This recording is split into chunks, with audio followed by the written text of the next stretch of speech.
उंगलियां चटकाना आदत है, बीमारी नहीं।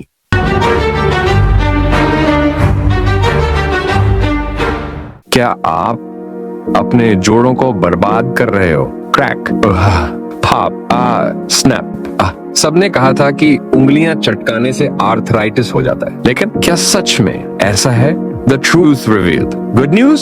साइंस कहता है उंगलियां चटकाने से आर्थराइटिस नहीं होता, वो जोड़ों में बनने वाले गैस बबल्स के फूटने की आवाज है, कोई लॉन्ग टर्म डैमेज नहीं। तो मतलब दादी दादा अब तक आपको बेवजह डराते रहे। But hey, wait, there's a catch. ये हानिकारक नहीं है जब तक इसे लगातार ना करो या जबरदस्ती क्रैक करने लगो।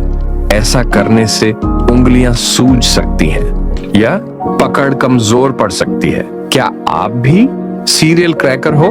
नीचे बताओ, फॉलो करो ऐसे ही मजेदार मिथ बस्टिंग हेल्थ फैक्ट्स के लिए, क्योंकि